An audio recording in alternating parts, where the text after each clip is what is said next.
Ven, Creador Espíritu, de los tuyos la mente a visitar, a encender en tu amor los corazones que de la nada te gustó crear.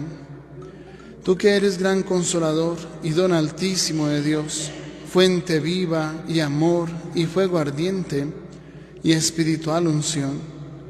Tú tan generoso en dádivas, tú poder de la diestra paternal, tú promesa magnífica del Padre que el torpe labio vienes a soltar. Con tu luz iluminas los sentidos, los afectos inflama con tu amor, con tu fuerza invencible fortifica la corpórea flaqueza y corrupción. Lejos expulsa al pérfido enemigo, danos pronto tu paz, siendo tú nuestro guía, toda culpa logremos evitar.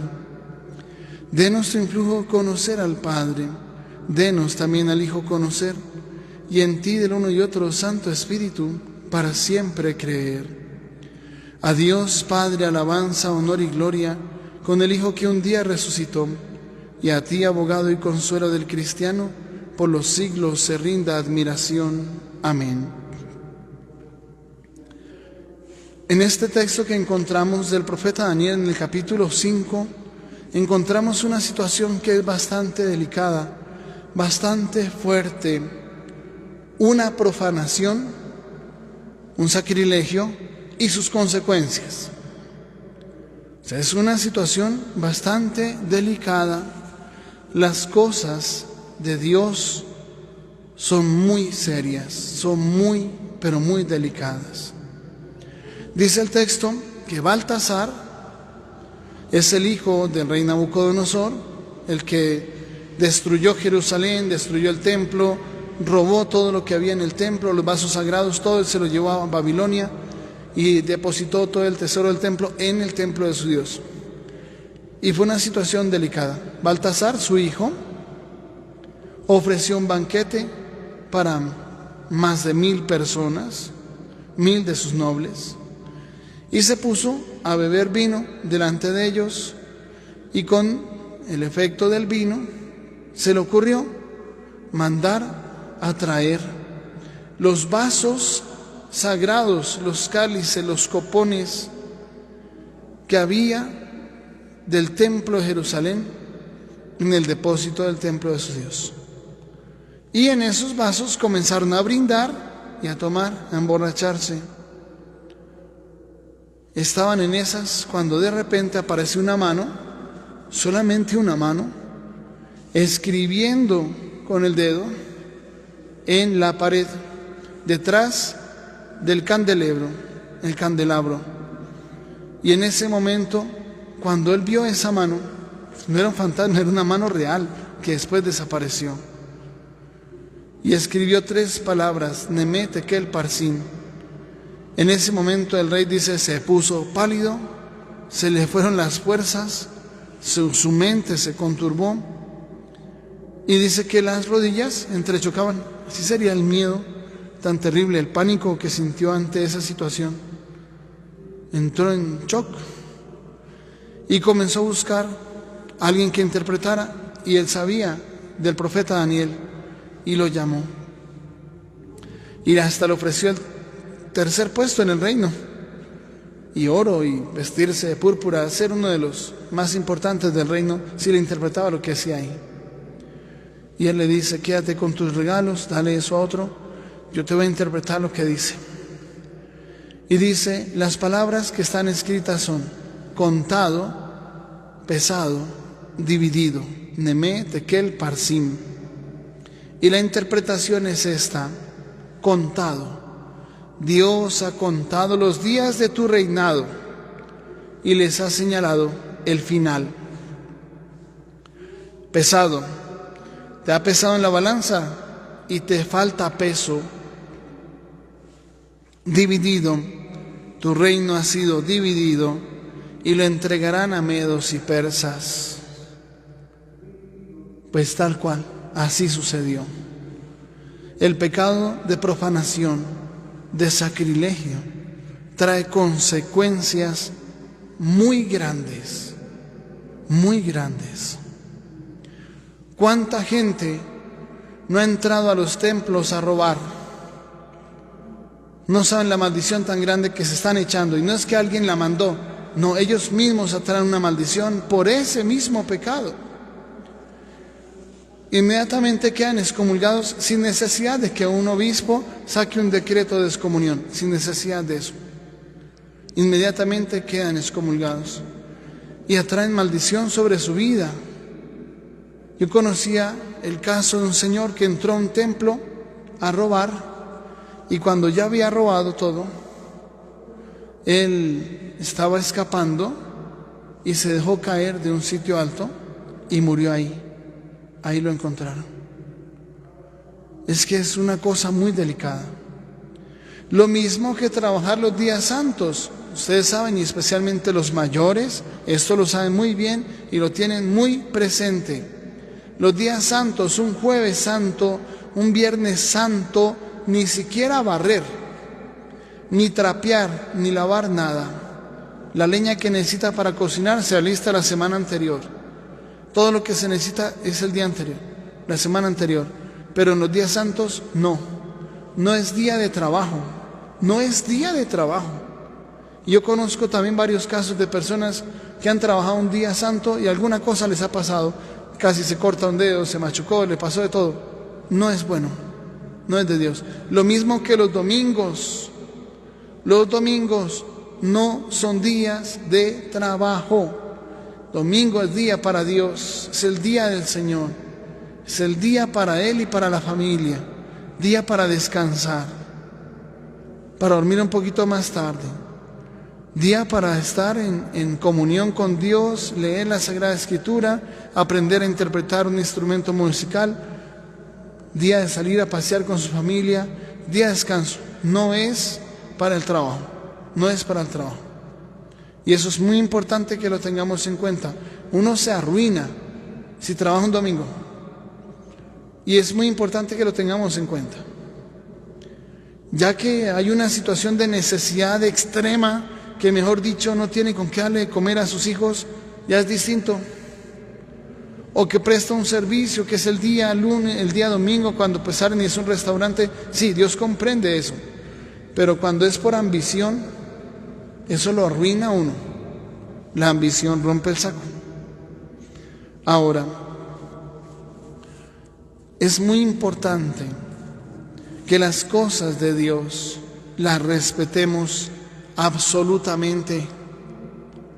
Una vez fui a unas fiestas en un pueblo X, no digo en qué pueblo. Y resulta que estaban en las vísperas, yo me quedé esa noche allá.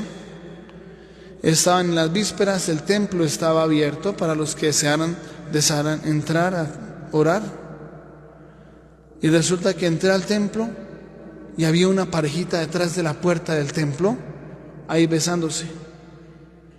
No es. No es el lugar. Es que ¿dónde están? ¿Qué piensa que es? ¿Que ahí está oscurito, que nadie va a entrar por ahí? ¿O qué es? ¿Qué es lo que pensamos? No es el sitio, y menos para hacer cosas inapropiadas. Porque yo entré y se estaban besando, pero no sé qué más pasaría ahí. Hay que tener cuidado. Nos metemos en cosas gravísimas sin ninguna necesidad. Sin ninguna necesidad. Conocí el caso de una persona que cuando hablaba de la Santa Misa le agregaba una grosería. Esa misa, hijo de tantas. Y yo sé de él que tuvo un accidente muy grave en un carro, casi se muere. Y estuvo muy grave un tiempo. Estuvo muy mal. Podríamos decir que es coincidencia, pero la Sagrada Escritura dice que es consecuencia, no coincidencia. También de un señor que también habló en contra de que la Santa Misa no sé qué, y lo mismo tuvo un accidente, pero es que son consecuencias de los actos, no tanto castigo de Dios, porque si no vamos a ver a Dios como qué, un vengativo, un vengador, un qué, no, son consecuencias necesarias de los actos. Es igualito que el que se la pasa tomando todo el día, no come nada de almuerzo, ni de cena, ni nada, sino solamente trago, pues le da una cirrosis, acaba con su riñón, con su hígado en menos de nada. Es una realidad. le puede dar un cáncer hepático, una situación grave de un momento a otro, una cirrosis. Y no es que va a decir, es que Dios me castigó con una cirrosis. No, es consecuencia de sus actos. Como el que se la pasa fumando cuando sus pulmones están destruidos ya. ¿Qué va a decir? ¿Que Dios me castigó con un cáncer de pulmón? No, uno mismo se atrajo eso. Lo mismo en las cosas de Dios. Nosotros pecamos contra las cosas de Dios y atraemos maldiciones a nuestra vida. Esa es la realidad. Y en esto, una cosa muy importante, hay que tener cuidado con el tema de pasar a comulgar en pecado. No es de Dios, no es de Dios. No se trata de quedar bien ante la gente o que no sospechen de nosotros alguna cosa, porque ya he confesado un par de personas que han dicho que tenía un pecado de adulterio muy grave, pero para que la esposa no sospechara nada, pasaba a comulgar. Peor, es mucho más grave el pecado de sacrilegio que el del adulterio, muchísimo más grave. Si el pecado del adulterio lo catalogamos en 10 puntos, el del adulterio es de 1000 o 10.000 puntos. Es mucho más grave, muchísimo más grave. Y hay que tener cuidado, por eso dice en 1 Corintios 11, antes de acercarse a la mesa del Señor, examine cada cual su conciencia, porque el que come indignamente el cuerpo de Cristo y bebe indignamente la sangre de Cristo, come y bebe su propia condenación. Y dice a renglón seguido, por eso están enfermos algunos y no pocos han muerto. O sea, produce maldición. Es una atadura grandísima. Comulgar en pecado mortal es atraerse la condenación. Esa es la realidad. Suena duro, pero es así. Es lo que dice la Sagrada Escritura. Come y bebe su propia condenación. Entonces no se trata de que pase para que lo vean, para que la gente le eche flores y diga, oiga, qué buen católico. No, es algo muy delicado. Para pasar a comulgar hay que estar en perfecta gracia de Dios. Y por eso también una cosa muy importante, la invitación y la súplica, orar por nuestros sacerdotes, porque los sacerdotes comulgamos todos los días. Y viene la pregunta, si estamos comulgando en gracia de Dios. Valga la pena la pregunta, si estamos comulgando en gracia de Dios, porque si no atraemos unas maldiciones sobre nuestra vida impresionantes. Por eso hay que orar mucho por los sacerdotes. Ahora hay que tener mucho cuidado en ese pecado con los sacerdotes. Un sacerdote, al igual que una persona casada, ya está comprometido, súper comprometido, ya no lo mire. No, que es que sería un buen partido, sería un buen esposo, porque no anda borracho por ahí, está bien peinadito. ¿Sí? No lo mire, no lo mire. Convertirse en amante de un sacerdote, no. Eso es una maldición terrible, es una maldición peor que la de Caín. Hay que tener cuidado. Muchos no le ven problema y hasta justifican su pecado diciendo, no, que Pedro era casado, que entonces, ¿por qué no buscar también una pareja? No, es que hizo un voto, y un voto de pobreza, castidad y obediencia. Eso no es negociable, eso no es negociable. El voto que hace un sacerdote es una cosa muy delicada y lo hizo libre y voluntariamente, nunca obligado. Nunca ha sido obligado. Fue una decisión suya. Ya sabía las reglas del juego cuando entró en este juego. No es una situación ahí sin importancia, no es algo trivial. No, es un voto con un carácter grandísimo, como el voto de los esposos, de ser fieles, de amarse, en la salud y en la enfermedad, en la pobreza, en la riqueza, en el dolor, en la prosperidad, en la adversidad. Es un voto ante Dios muy delicado. No es que se enfermó ella o se enfermó él y me fui, busqué otra persona que esté sanita. No. Al día siguiente el enfermo puede ser uno y a la hora que lo voten, ¿qué? Porque esa amante o ese amante que viene detrás de su plática, cuando usted se enferma, lo deja botado. Tantos casos he conocido yo de personas que han abandonado a su esposa, a sus hijos por irse con una muchacha X, y resulta que este señor se enferma y la muchacha X se va y queda sin el pan y sin el queso. Eso es así. He visto tantos casos que es una cosa fuerte. Hay esposas que los han vuelto a recibir, sí. Yo he visto casos muy especiales de personas, esposas que han perdonado a ese esposo que infiel se fue, se enfermó y lo botaron, y la esposa fue la que lo recibió, aunque tuvo que cambiarle pañales. Eso es así. Yo conozco casos así, pero es un tema muy delicado. Lo mismo el voto de un sacerdote no es negociable. Cuando uno dijo ante Dios, sí quiero, no es que ahora le corra la coma y diga, si quiero, coma. No, no es si quiero, es sí quiero. Eso fue lo que dijo el día de su ordenación. Y cada vez que hay una misa crismal, se renuevan los votos, se renuevan los votos. En la misa crismal se renuevan los votos. Y en ese momento vuelve uno a decir, sí quiero. Renueva sus votos con el sí quiero, no el si quiero, lo hago, no, es sí quiero. Y por eso tenemos que orar mucho por nuestros sacerdotes, no hacerlos caer, no hacer caer a nuestros sacerdotes, porque a veces la soledad nuestra y a veces personas que se confunden puede ser la ocasión para caer en cosas muy graves. No es bueno, porque hay un pecado muy delicado que se llama el escándalo. Escándalo viene de un término griego llamado escandalón. El término griego designa a una piedra para que se tropiece la gente.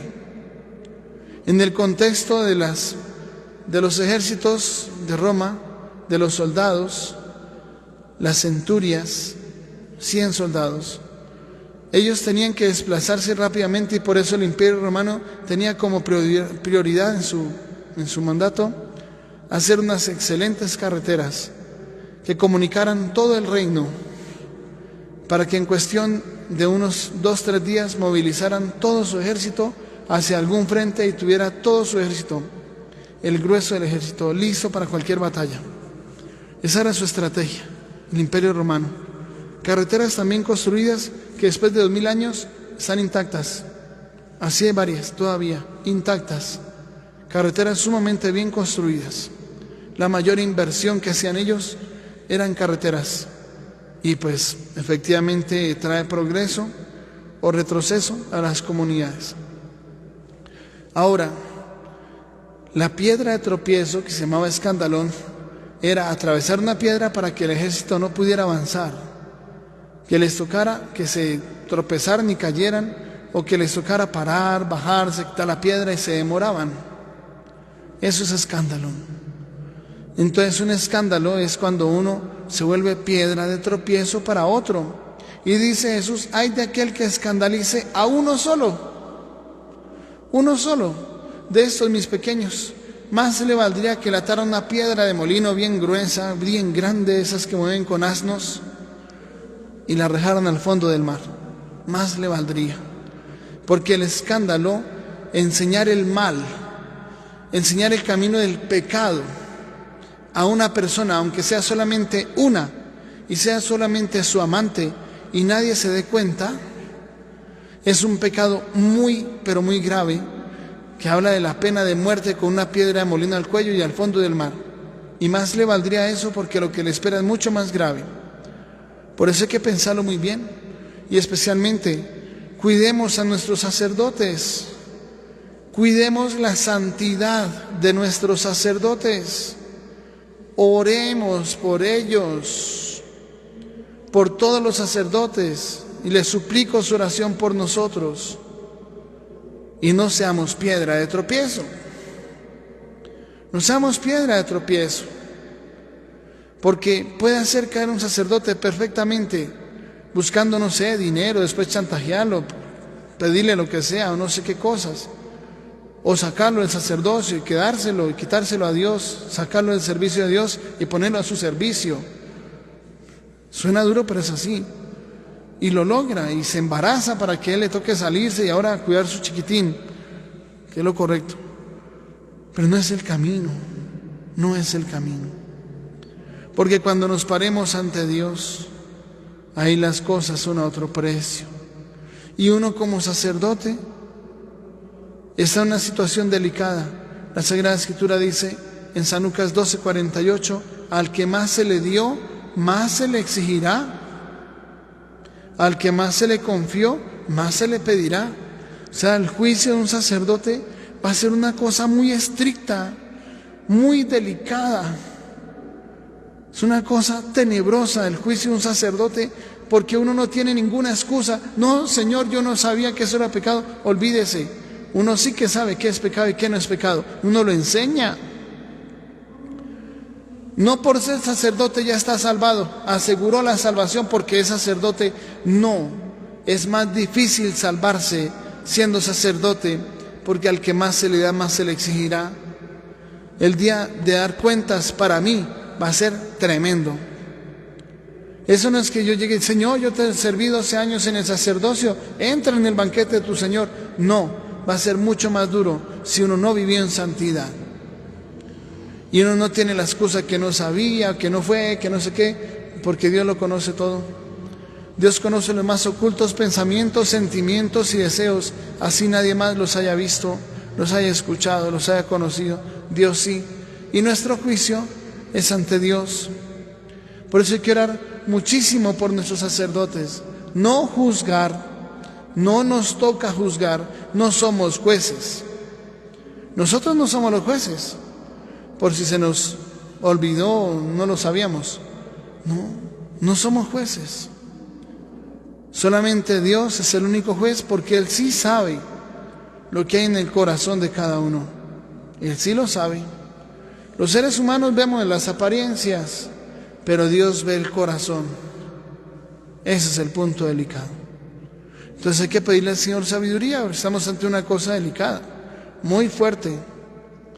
Y tenemos que pedirle al Señor la sabiduría para hacer las cosas bien, porque nosotros no sabemos el día ni la hora. No sabemos el día ni la hora. Entonces, pidámosle al Señor esa sabiduría. Luchemos por vivir en plenitud nuestra fe, con vivir la santidad que el Señor espera de nosotros, y especialmente con las cosas de Dios, las personas consagradas a Dios, los días consagrados a Dios, los lugares y los objetos consagrados a Dios. No se pueden profanar, no se puede, es un sacrilegio, es una cosa grave. No nos echemos maldiciones encima. Que nuestra Madre del Cielo nos ayude en ese proceso, así sea. Creemos con todo el corazón que estás presente en ese santísimo sacramento. Lo creemos desde hace 2000 años, sin dudarlo jamás, un solo segundo, al igual que tus apóstoles. Hoy queremos explicarte que aunque no todos podemos recibirte sacramentalmente, vengas a nuestro corazón a través de la comunión espiritual. Te lo pedimos por Jesucristo nuestro Señor. Amén. Señor esté con ustedes, con tu espíritu. La bendición de Dios Todopoderoso, Padre, Hijo y Espíritu Santo, descienda sobre ustedes, sus familias, permanezca para siempre. Amén. La alegría del Señor es nuestra fuerza. Pueden ir en paz. Demos gracias a Dios.